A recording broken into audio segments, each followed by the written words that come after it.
Alright, so hello, beautiful Stew crew. If you're new to my YouTube channel, my name is Amber Stewart, aka Jane Jaguar. I am the owner of the Stew Project, which is where I help people maximize their living potential by simply taking emphasis on wellness. More specifically, I work with people who deal with chronic stress, anxiety, or depression, and I help them break free of the mental blocks and mental health issues that are holding them back so they can live the life of their dreams in the body that they love. Now, I have been getting downloads a lot lately since I have been ascending on this spiritual journey. Now, I don't want y'all to think that I'm some spiritual guru.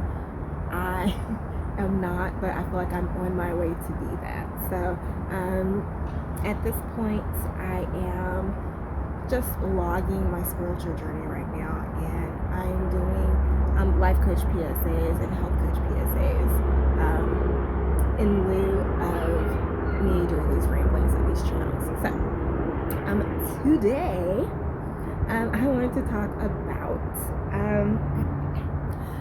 some more spiritual lessons. I know when I first started my channel, I used to do these a lot, and then I stopped though with more health, and now I'm going back to it because everything comes full circle, and I feel like this is what I've been chosen to do. So there you go. All right, so today this can be spiritual related. This can also be health related or business related, because I know there are times in our lives where we want to move on to the next level, like we're waiting for a job promotion, or we're waiting for us to get pregnant so we can have our next child, or we're waiting for us to overcome this health issue. And so usually we would have always have the right answer next, and the many options, and whichever option you choose, you would always have the right one lined up. But there may be times when your inspiration or your intuition gets quiet, and so you're like, okay, is this thing on? Like you're trying to tap the mic trying to tap the mic of life, like, hello, are you listening to me, God? Are you there, God? It's me, Margaret. Like, seriously. And so I just wanted to touch on that a little bit, because typically when your intuition is quiet, typically when you're not getting those little silent thoughts in your head, like, hey, you should do this, go ahead, turn left, hey, go put this here. Mind you, I'm not drinking black tar. This is a blueberry, kale, apple smoothie, so it's actually healthy, so sorry. But yeah, when your intuition gets quiet like that, it's simply because it's already told you what to do. You just have to do it, and you're probably procrastinating on doing that thing. So case in point, I had a client who was wanting to lose weight, and they're just going in circles and circles, and I'm just like, before you start working out, work on your diet. And the main thing I would always just tell them, hey, have you been drinking water? And they're just like, oh yeah, I drink tea. And I'm like, tea is not water, because it's nothing but sugar water.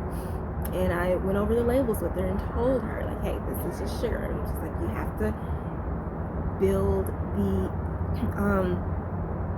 the discipline in yourself. And typically this is my coaching client, my one-on-one coaching client, and this is why I don't do one-on-one coaching clients as much, and why I do more my course, my Stress Alchemy course, because my course helps you get down to the nitty-gritty why, and it throws you into big habit changes so you can feel the big changes.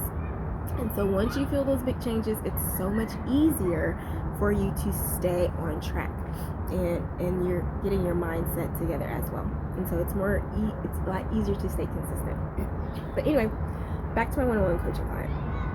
She keeps going round and round in circles of wanting to get healthy, wanting to do good habits, but then falling back into old ways because she's like, oh, I'm so busy.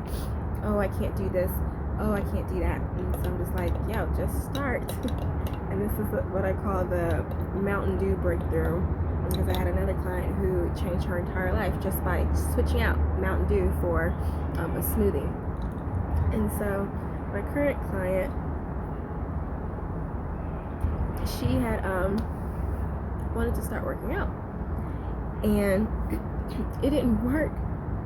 And I was like, it will be a lot easier to exercise and see your fitness results if you get your diet first. And so then at that point, like, my client just was not doing the things that I was telling her. So ultimately, I just had to cut ties and say, okay, I'm not training you anymore until you do what I have told you to do before.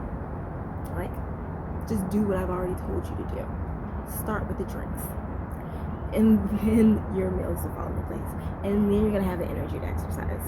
And so I just cut off ties, and so she can't come to me until she starts to do the things that we had already discussed. And so in the same way as our intuition, it will quiet itself until you start doing the things that you're supposed to do. And I know this happened to me when I was getting intuitive downloads to work on my blog. And I was like, oh man, like, I don't, and it was so daunting. Like, I did not want to work on my blog because I hate editing blogs. And this is something that I grew up like hating to do, because I remember I was in English class, and my English, I had so many papers to do because I was in APAC, which is like an accelerated school in Mississippi, and so we were always learning like a grade ahead. And so I used to get teased about that because I would go to, I have accelerated classes, but I think from cheerleading or somehow I would know non-accelerated class members, and they'd be like, oh, you think you're better than us because you're on this smart hall or whatever. But anywho,